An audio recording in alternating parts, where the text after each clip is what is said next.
नमस्कार। शाम के अखबारों की चर्चा चाय के साथ। खबरें हैं पर खबरों से ज़्यादा शहर गर्म बहुत है और मैं समझता हूँ शायद आज तापमान जो है 41 के लगभग करीब होना चाहिए। 41 के लगभग 23 अप्रैल है शहर में और इंदौर की खबरों से भरा पड़ा है आज तो शहर। फिर भी अच्छी खबरें हैं, कुछ जान के लायक खबरें, कुछ अच्छी खबरों से हम आपको अवगत कराते हैं। ये कार्यक्रम केवल बनाने का आधार ये है कि इससे आपको पूरी वो जानकारियाँ मिल जाती है। इस कार्यक्रम से शेखर जी से आपको वो सारी जानकारी मिल जाती है जो खबरों के पीछे की खबर है। हमारा एक ही उद्देश्य होता है, खबर नहीं, खबर के पीछे की क्या खबर है वो भी हम आपको बताते हैं। अभी हमने थोड़ा सा सुधार किया कि आपको राष्ट्रीय स्तर की और अंतर्राष्ट्रीय स्तर की खबरों की भी जानकारी हम आपको दे देते हैं, ताकि कम से कम आपके साथ एक ही 10-12 मिनट के अंदर आप पूरी जानकारी के साथ में अपने आप को केवल 12 मिनट में ही पूरी सारी जानकारी शहर की एक बार में आप कर लें। तो हम पत्रिका खबरों शुरू करें। आज पत्रिका खबरों में नगर निगम ने अब संपत्ति कर के बिल घर घर बांटना शुरू कर दिया। अभी तक ये मैसेज पे आया करते थे, फिर इसके बाद व्हाट्सएप पे देना चालू किए, फिर अलग अलग प्रकार से दे रहे थे। इसी के साथ पानी के बिल भी अब मैसेज के अलावा अब आपको अलग से ही भेजे जा रहे हैं। इसके साथ ये हो जाएगा कि संपत्ति कर जमा करने के लिए एक तो जांचना शुरू हो जाएगा कि आपके घर के बाहर कोई दुकान तो नहीं है, आपने कोई छोटा प्लाट लेके बड़े का बता के छोटे में पैसे तो नहीं भर रहे हो कहीं, मतलब इसके साथ जासूसी भी हो जाएगी। तब आप ये मान सकते हैं कि चप्पे चप्पे पर नगर निगम के जासूस जो है वो जानकारी देंगे कि आपका टैक्स कितने टैक्स की चोरी आप कर रहे हैं। तो यदि आप कर रहे हो तो आप सुधर जाओ, नहीं कर रहे हो तो कोई बात चिंता करने की ज़रूरत नहीं है। और नीचे अगर आपने एक दुकान खोल रखी है या आपका कोई कमर्शियल उपयोग हो रहा है तो व्यावसायिक उसके जो है टैक्स के लिए भी आप तैयार हो जाएं। क्या सर? जी बिल्कुल, आपको मैं बता देता हूँ, नगर निगम जो है शहर में संपत्ति कर की जो जांच करने के लिए सैटेलाइट से जो है पहले सर्वे कराया था, जीआईएस सर्वे करा चुका है, उस पर लाखों करोड़ों रुपए खर्च कर चुके हैं। अब नगर निगम ने तय किया करोड़ों रुपए खर्च करने के बजाय क्यों ना अपने अमले से ही जाँच करा ली जाए। इसके लिए एक रास्ता ढूंढा गया है कि बिल कलेक्टर और जो वसूली सहायक होते हैं उनसे आपको घर घर बिल बांटने के लिए भेजा जा रहा है। घर घर बिल बांटने के बाद जैसे ही आपके घर पे दस्तक देंगे, आपके घर का जो है चौकठा देखकर ही वे समझ जाएंगे कि आप कितना टैक्स भर रहे हैं और कितना टैक्स आपको भरना चाहिए। क्योंकि ये वसूली के काम में बरसों से काम कर रहे हैं तो इन्हें देख के ही पता अंदाजा लग जाता है कि कागज में क्या दिख रहा है और असल में क्या दिख रहा है। तो इस जो अंतर है, इस खाई को भरने के लिए जो है ये घर घर बिल बांटने का काम शुरू हो रहा है। लंबे अरसे बाद ये शुरू हो रहा है। पहले भी नगर निगम के संपत्ति के और जलकर के बिल घर तक आते थे, पर बाद में इसमें बदलाव कर दिया गया। नगर निगम हाईटेक होने गया, पेपरलेस होने की कोशिश करने में नगर निगम का जो है मुझे लग रहा है कि जो नुकसान हो रहा है, नुकसान की भरपाई के लिए नगर निगम ने तय किया है कि अब बिल ही बंटवा लेते हैं और अपने ही लोगों से बंटवा लें तो पता चल जाए, खाका खिंच जाएगा। अच्छा, इसमें आटे में नमक होगा तो आटे में अगर नमक का काम होगा तो वहीं निपट जाएगा मामला आपका ना? इसमें आटे में नमक होगा वो तो निपटेगा, ठीक है। इसमें जने कितने जो है आटे में नमक निपट जाएंगे, इसका एक ये जो नया रास्ता जो है घुसखोरी का वो भी यहाँ शुरू हो जाएगा। हाँ, मतलब वही कह रहा हूँ कि अगर थोड़ा बहुत होगा तो वहीं निपट जाएगा आटे में नमक और नमक का बोरा होगा। जहाँ नमक का बोरा, जहाँ अड़ीबाजी हो गई वहाँ मुझे ऐसा लगता है कि बड़ी लंबी भरपाई करनी होगी आपको। अब आप देख लीजिए आपको कैसे करना। हमने दोनों संकेत आपको दे दिए हैं वैसे भी। अब अग्निमाण खबर की बात कर ले रहे। इंदौर में 1.25 साल में शराबियों के 37 करोड़ के चालान बने। मतलब 37 करोड़ रुपए तो सरकारी खजाने में बेचारे शराब पीने वालों के सौजन्य से मिल पाए। मतलब कितनी मदद करते हैं शराबी बेचारे सरकार का कामकाज चलाने के लिए। यहाँ बताइए, दिन रात जुटे रहते हैं कि किसी भी हाल में सरकार का धन भरता रहे, कोष भरता रहे, भले ही घर खत्म हो जाए उनका, पर आपको कोई तकलीफ नहीं आना चाहिए। इस बार भी रिकॉर्ड आए इंदौर में शराबियों के सौजन्य से दुकानें जाई 10% के हिसाब से 2000 करोड़ से ऊपर का है ना, 2000 करोड़ से ऊपर का इंदौर में शराब की दुकानें गई हैं। तो मेरा मतलब ये है कि लोगों को सम्मान भी मिलना चाहिए, इनको भी साल भर में एक आध बार इनका भी सम्मान हो जाना चाहिए। क्या साहब? बिल्कुल सही बात है। एक तरफ आप शराब पीकर जो है पिलाकर पैसा कमा रहे हैं, दूसरी तरफ आप उनकी जेब हल्की कर पैसा कमा रहे हैं। मतलब सरकार की तो दोनों तरफ से जो है चांदी हो रही है। एक तरफ से सरकार शराब पीने के लिए बढ़ावा दे रही है, दुकान पे दुकानें लगवाई जा रही है, दूसरी तरफ जो है शराबी जो है उनको पकड़ के चालान बनाया। आपको मैं बता देता हूँ, ट्रैफिक पुलिस या थानों की पुलिस रात में जब कार्रवाई करती है तो कोई भी ड्राइवर या किसी गाड़ी चालक को शराब पीकर गाड़ी चलाते अगर पकड़ा जाता है तो उस पर कम से कम 10,000 रुपए का जुर्माना आएगा। ये आपको बता देता हूँ, ये जो आंकड़े पे खबर दी गई इसके अंदर 37,000 से ज्यादा चालान जो है 1.5-1.25 साल में बने हैं। यानी ये वो चालान है जो कोर्ट तक पहुंचेंगे। कोर्ट में 10,000 रुपए एक पे जुर्माना होता है। इससे हिसाब लगा लिया गया 37 करोड़ रुपए तो जो है खजाने में चले गए। अब आपको मैं बता देता हूँ, वहां भी तोड़ बट्टा होता है। 3,000 से लेके 5,000 रुपए आपने मौके पर दे दिए तो आपको 10,000 रुपए नहीं भरना पड़ते हैं और आपकी गाड़ी भी जब्त नहीं होती है। इस मान से आधे पैसे करीबन 18 करोड़ रुपए तो पुलिस की जेब में भी आई गए। इसीलिए पुलिस दिन भर जो है चालान काटने में व्यस्त रहने की बजाय रात को जो है काम करना पसंद करती है, क्योंकि दिन में आप कितने चालान काटेंगे तो भी आप 10,000 का आंकड़ा जो है नहीं कर पाएंगे पूरा। और यहाँ 2 शिकार 3 शिकार मिल जाते हैं तो कोटा पूरा हो जाता है। कहाँ दिन भर। अच्छा यहाँ हालत ये हो जाती है कि जिसे नी पी रखी हो वो भी बेचारा फूकने से डरता कि ऐसा नहीं हो कि गड़बड़ हो जाए, कुछ साला निकल जाए कहीं सर्दी खांसी की दवा में भी। तो ये तो था एक मामला। एक और अग्निमाण खबर की बात करें, निगम के कारण रुक गया फिर मेट्रो का काम। छोटा गणपति और शिवाजी मार्केट में बाधक दुकानों को हटाने को लेकर जो है कंपनी ने पहले ही पैसे भर रखे 1 करोड़ रुपये ज़्यादा। और तमाम जगह मेट्रो के काम में अब शहर के बीच में जैसे जैसे मेट्रो का काम बढ़ेगा बाधाएं अपने आप सामने आने लग जाएंगी। और इसका असर ये होगा कि प्रोजेक्ट भी थोड़ा देर से शुरू होगा, समय भी लगेगा इसमें और खींचतान मची रहेगी। क्या साहब? जी बिल्कुल, ये मेट्रो वालों को भी समझना होगा कि नगर निगम से काम कराना इतना आसान नहीं है। आप एडवांस में पैसा भी दे देंगे तो नगर निगम का जो डर रहा है, नगर निगम उसी अंदाज में काम करता हैगा। मेट्रो वालों ने 1 करोड़ रुपए एडवांस दे दिया हैगा नगर निगम को। या जो छोटा गणपति पर जो स्टेशन बनना है उसकी बात कर लें, या जो शिवाजी मार्केट पे काम चल रहा है वहाँ पर काम करने के लिए नगर निगम के अपर आयुक्त ने 2.5 महीने का समय मांगा है। यानी आपको बता दूं कि 2.5 महीने बाद तो काम शुरू करेंगे। अब 2.5 महीने बाद काम शुरू होगा तो जब तक बारिश आ जाएगी, अगर बारिश आ गई तो फिर नगर निगम और आराम से काम करेगा। कुल मिलाकर ये शहर में जो मेट्रो का काम जिस रफ्तार से आउटसाइड में चला था उतना यहाँ चलता हुआ दिखाई नहीं देगा। एक और खबर पर अग्निमाण की बात कर रहे हैं। यह अलग खबर, कल मुख्यमंत्री जी ने ऐलान कर दिया है कि अब किसानों की जो जमीन ली जाएगी उस पर 4 गुना भुगतान किया जाएगा। जो भी गाइडलाइन उस क्षेत्र की होगी उससे 4 गुना भुगतान किया जाएगा। राहुल गांधी ने इस अभियान को शुरू किया था। मनमोहन सिंह सरकार के समय में केंद्र सरकार ये प्रपोजल लाई थी कि शहरी क्षेत्र में अगर किसी की ज़मीन अधिग्रहित होगी तो उसको 2 गुना गाइडलाइन का, और ग्रामीण क्षेत्र में अगर किसान की ज़मीन अधिग्रहित होगी तो 4 गुना। इसके चक्कर में कई प्रोजेक्ट प्राधिकरण के धीमे हो गए या रोकना पड़े क्योंकि इतना पैसा प्राधिकरण के पास में किसानों को देने के लिए उस समय नहीं था। अभी भी सवाल सबसे बड़ा यही उठेगा कि 2800 एकड़ और 2000 एकड़, मतलब करीब करीब समझ लीजिए आप 4800 5000 एकड़ ज़मीन के लिए आपको पैसे देना पड़ेंगे 4 गुने भाव से। 5000 एकड़ ज़मीन पर अगर आपने दे दिया तो आप अगर पैसा जोड़ लेंगे तो मुझे लगता है बिंदी लगाते लगाते आप थक जाएंगे। इतना रुपया सरकार की तरफ से किसानों को जाएगा। प्रोजेक्ट तो समय के साथ पूरे होंगे कि नहीं होंगे, पर कर्ज में योजनाएं पूरी तरह से फंस जाएगी। इस पर जो है जब तक केंद्र सरकार का अगर राजस्व नहीं मिलेगा तो मुझे नहीं लगता कि राज्य सरकार इस प्रोजेक्ट को आगे हाथ बढ़ाकर कर पाएगी, क्योंकि इसमें बहुत सारी कठिनाइयाँ खड़ी होगी। क्या है साहब? इसमें मुझे ऐसा लगता है कि राज्य सरकार बड़ी चतुराई दिखाएगी। जो प्रोजेक्ट बहुत जरूरी वाले हैं उसी प्रोजेक्ट में 4 गुना तक मुआवजा देने के लिए तैयार होगी। बाकी जो प्रोजेक्ट जिस ढिलाई से चल रहा है वैसे करेगी और उसके अंदर जितना लंबा वो पेज फंसा सकती है पेज फंसा के उसको अटका के रखेगी।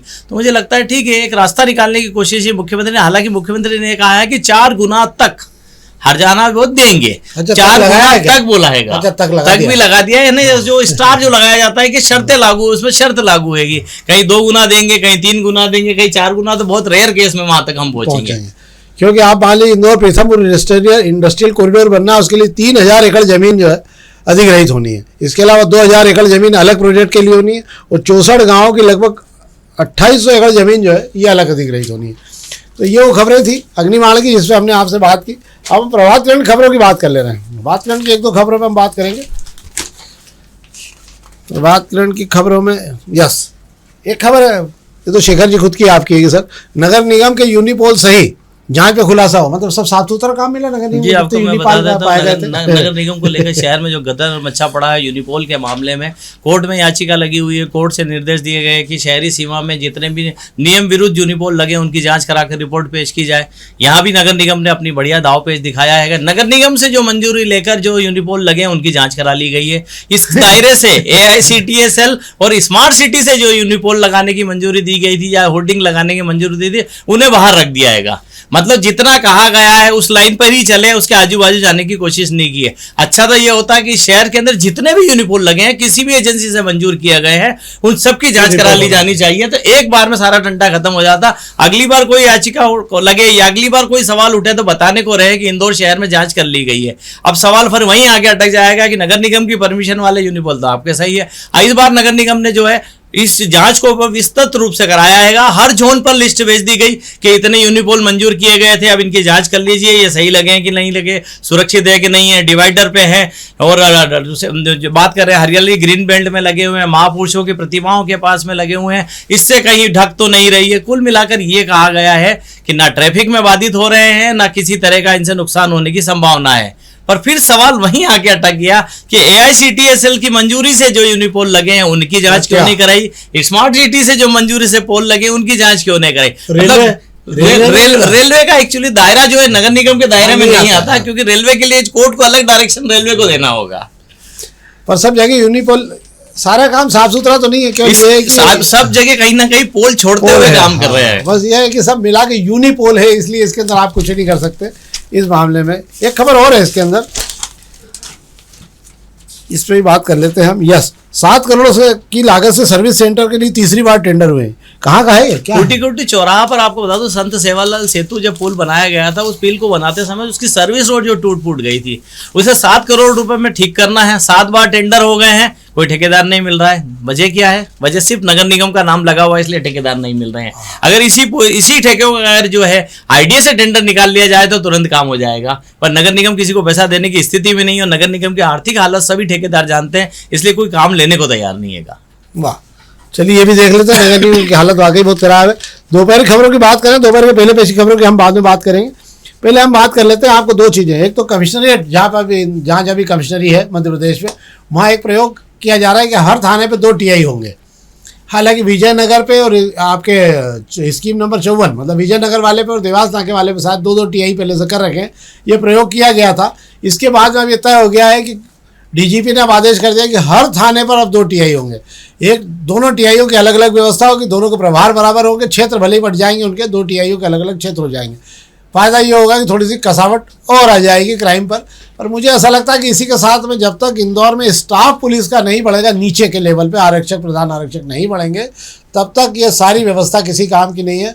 क्योंकि इतना अधिकारियों का यहाँ पे इतना हजूम भर्ती हो गया है कि सब कमिश्नर कार्यालय में कमरों में बीसीओ नहीं सैकड़ों अधिकारी आपको बैठे दिखते हैं, और हर अधिकारी के बाहर 2 पुलिस जवान ड्यूटी देते हुए भी दिखते हैं, 2 जवान गाड़ियों पे दिखते हैं, 2 जवान अर्दली में दिखते हैं उनके साथ में। मतलब एक अधिकारी 6 से 8 जवान अपने घर से बाहर तक लेके दौड़ा रहेगा। और इसी के चलते जो हो रहा है कि मूलतः शहर की मूल समस्या पर जो पुलिसकर्मी चाहिए वो नहीं मिल पाते हैं। क्या साहब? बिल्कुल आप सही कह रहे। थाने पर आप 2 टीआई रख देंगे तो थाने के क्षेत्र को आप अंदर बांट देंगे, पर टीआई की जो सीमा है, टीआई के जो इलाके हैं, मुझे लगता है उसको लेकर जो खींचतान बनी रहेगी। जहाँ मलाई खाने की वार्ड दिखेगी वहां पर दोनों टीआई अपना हक जमाएंगे, और जहां पर लगेगा कि खुरचन भी नहीं मिल रही है, दोनों एक दूसरे के सामने खड़े हो जाएंगे। तो ये मुझे लग रहा है ये व्यवहारिक समस्या आनी है। और थानों पर फिर स्टाफ की अगर बात कर ले तो कौन सा स्टाफ किसके साथ में ईमानदारी बरतेगा वो देखना होगा। हाँ, क्योंकि जासूस सब बताते रहेंगे कि साहब वहाँ से इतना मिला और वहाँ से इतना आया है। एक सूची पिछले दिनों छोटी ग्वालटोली थाने की जारी हो गई थी कि कौन सा ट्रेवल्स कितने पैसे दे रहा है और कौन सी होटल वाला कितने पैसे दे रहा है। क्योंकि पुराने टीआई ने सूची पूरी जारी कर दी थी, बड़ी भगदड़ मच गई थी उसको लेकर, सोशल मीडिया में भी खूब चली थी। एक खबर पर और हम बात कर लें, चुनाव अगले साल होने हैं नगर निगम के 2027 में, पर उसके पहले जो है परिसीमन का काम शुरू होना है। पर ये जनगणना हो रही है, उसके आधार पे जो है पहले जनगणना हो जाएगी, उसी के आधार पर परिसीमन होगा। इंदौर में 79 नए गांव जोड़े गए हैं शहरी सीमा में। इसके साथ ही आप ये मान के चलिए आप गिरी से गिरी हालत 10 वार्ड और बढ़ाने ही पड़ेंगे, क्योंकि आबादी के अनुरूप, क्षेत्रफल के अनुसार, क्योंकि यहाँ कुछ वार्ड तो ऐसे हो गए हैं जिनकी क्षमता विधानसभा से ज़्यादा हो गई है, और वो इतने बड़े और इतना ज़्यादा भीड़ वाले इलाके हो रहे हैं कि उनका विभाजन बहुत जरूरी हो गया। तो ये बताया जा रहा है, खुद प्रशासन का और सरकार का कहना है कि जैसे ही जनगणना कार्य पूरा होगा तत्काल परिसीमन का काम शुरू कर दिया जाएगा, और सभी जगह इंदौर, भोपाल, जबलपुर, ग्वालियर सहित जो 200 नगरीय निकाय परिषद हैं, जो भी पंचायत हैं, जहाँ भी नगर पंचायत हैं, इन सब में जो है नए सिरे से परिसीमन के बाद में वार्डों का वार्ड बढ़ाए जाएंगे। तो ये तय है कि इस बार वार्ड बढ़ेंगे। अच्छा, 10-12 नए पार्षद भी देखने को मिलेंगे। क्या सर? जी बिल्कुल, नगर निगम के सदन पहले से पार्षदों को बैठने की व्यवस्था कर ली गई है। नया जो सदन बनाया गया है उसके अंदर 120 पार्षदों को बैठने की व्यवस्था की गई है। फिर बात कर रहे हैं परिसीमन की, आप जैसी बात कर रहे हैं, आपको बता दूं जनगणना का दौर अगले साल जो है फरवरी में शुरू होगा, और जनगणना पूरी होने के बाद परिसीमन होगा। ऐसे में यह तय माना जा रहा है कि नगर निगम चुनाव जो अपने समय पर तो नहीं होते दिख रहे हैं, अगले साल जुलाई में चुनाव होना चाहिए तारीख के हिसाब से। मुझे ऐसा लगता है कि दिवाली के बाद तक चुनाव जाएंगे। हाँ, नहीं होंगे। पिछले बार भी ऐसे ही हुआ था, पिछले बार भी चुनाव रोक दिए गए थे, 6 महीने बाद हुए थे। अब हम दोपहर की पहले पेज की खबरों की आपसे बात कर रहा हूँ। आज मतदान है बंगाल में, और पूरी ताकत के साथ मतदान किया जा रहा है, और ज़बरदस्त मतदान चल रहा है। मुझे लगता है कि ऐतिहासिक मतदान होगा, क्योंकि लगभग 11 बजे तक वो जो है 42% के लगभग मतदान हो चुका था। ये अपने आप में एक नया रिकॉर्ड होगा। तमिलनाडु में भी मतदान बहुत तेज़ी से हो रहा है। पर एक मज़ेदार बात बड़ी आश्चर्यजनक है कि भाजपा ने पश्चिम बंगाल में सरकार बनाने के लिए अपनी पूरी ताकत झोंक दी। इसके 2 कारण हैं। एक तो प्रधानमंत्री नरेंद्र मोदी अच्छी तरह जानते हैं कि ये उनके पास आखिरी मौका है पश्चिम बंगाल में सरकार बनाने का। अगर नहीं बनी तो 2031 तक तो न प्रधानमंत्री इंतजार कर पाएंगे, और अगले बार जब चुनाव होगा तो क्या स्थिति होगी ये किसी को नहीं मालूम। 5 साल बाद बहुत सारे परिवर्तन दिखेंगे, एक बात। दूसरी बात ये है कि आज एक बड़ा खेल चुनाव आयोग ने खेला, वहाँ पर 27 लाख मतदाताओं के नाम काट दिए थे और उनसे कहा गया था, उन लोगों ने जब शिकायत की थी, मामला कोर्ट गया तो उन्होंने कहा हमने ट्रिब्यूनल बना दिए, 700 से ज़्यादा ट्रिब्यूनल बनाए हैं जिस पर सुनवाई होने के बाद में तय कर दिया जाएगा कि आपको मतदान का अधिकार है या नहीं। आप आपके कागज़ देखकर देख सकते हैं। आपको आश्चर्य होगा, 27 लाख मतदाताओं में से केवल 136 ही का कागज़ सही पाए गए। 136 लोग ही केवल ऐसे थे जिनको मतदान करने का अधिकार देर रात संदेश मिला कि मिल सकता है, पर चुनाव आयोग ने उनके नाम जारी नहीं किए। चुनाव आयोग ने कहा कि उनके नाम पोर्टल से वो देख के पता लगा ले ताकि वहाँ से हो गए। ये बड़े आश्चर्य की बात है कि 27 लाख में से केवल 136 मतदाताओं के नाम मिले। कुछ नामों को लेकर शिकायत भी की गई। मुर्शिदाबाद की 10 विधानसभा ऐसी है जहाँ पर 25,000 से लेकर 35,000 तक मतदाता कम हो गए। 16 विधानसभा ऐसी है जहाँ 2,000 से 5,000 मतदाता कम हो गए। मतलब कुल मिलाकर सब जगह पर ऐसा हुआ है कि जो भाजपा और तृणमूल कांग्रेस के बीच जो 62 लाख वोटों का अंतर था, उसको चुनाव आयोग ने पाटने का बड़ा तरीके से काम किया और पूरी ताकत लगा दी सरकार बनाने के लिए। आज पहली बार ऐसा हो रहा है कि पश्चिम बंगाल के चुनाव में बख्तरबंद गाड़ियां लगी हैं। सीआरपीएफ के 2.5 लाख जवान उतारे गए, यानी हर 100 मतदाता पे 1 जवान होगा। ये पहली बार ऐसा हो रहा है कि ऐसा। इसके अलावा पुलिस के जवान अतिरिक्त लगे हुए हैं वहाँ। ये बड़ी विचित्र बात हुई है। एक बड़ी खबर थी, ये हमने आपको बताई। बाजार में आज भारी भगदड़ मची और 800 अंकों तक बाजार टूट गया, शेयर बाजार। इससे छोटे निवेशक ये बता रहे हैं कि छोटे निवेशक अब बाजार छोड़कर भाग रहे हैं। क्यों? लगातार चढ़ाव उतार और ट्रंप की मेहरबानियाँ इतनी हो गई बाजार पे कि खेल चलने लगा। इसके चलते अब निवेशक बर्बाद हो रहे हैं। तो अब तेज़ी से जिस भाव में जो शेयर बिके, बेच के वो बाहर होना शुरू हो गए। रुपया एक बार फिर आज टूटना शुरू हो गया है। रिजर्व बैंक के तमाम प्रयास के बाद डॉलर हवन करते जा रहा है वो, और उसके बाद भी रुपया सुधरने को तैयार नहीं। आज फिर 94 के पार बहुत तेज़ी से चला गया। 2-3 खबरें थी, एक खबर और मैं आपको बता देता हूँ। आपको याद होगा शायद कि प्रधानमंत्री जी अमेरिका गए थे जब पिछले चुनाव के पहले, तो अब की बार ट्रंप सरकार और लग गए थे बिल्कुल वहाँ थे वहाँ तक। बड़ा भारी कार्यक्रम किया था उन्होंने। अब अमेरिका का एक ताज़ा सर्वे आया है और ये सर्वे किया है फरवरी से अप्रैल के बीच, और इसको करने वाली वहीं की company Carnegie Endowment for the International piece.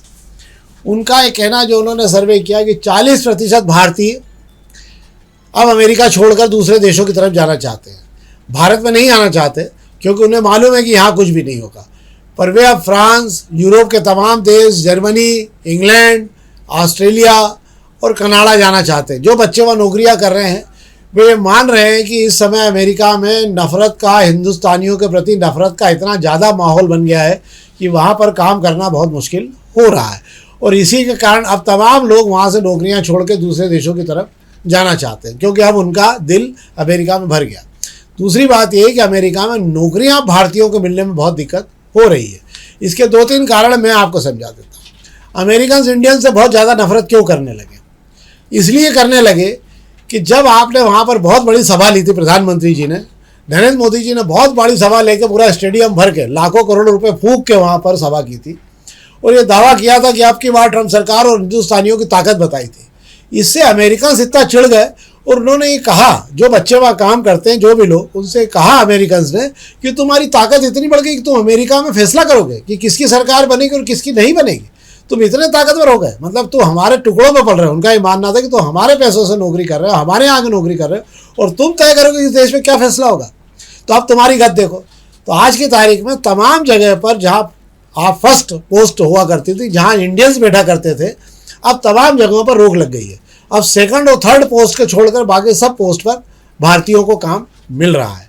वैसे भी भारतीयों को काम कम मिल रहा है, अब दूसरे देशों के लोगों को वहाँ काम मिल रहा है। उसमें पाकिस्तान के लोग भी शामिल है जिनको वहाँ पे काम मिल रहा है।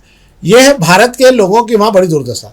इसके अलावा आपको याद होगा कि ट्रंप ने भारतीयों को हथकड़ी डाल के, जो लोग वहाँ से डिपोर्ट किए गए थे, उनको हथकड़ी डाल के भारत भेजा था, जबकि दूसरे देशों के साथ ऐसा नहीं हुआ था।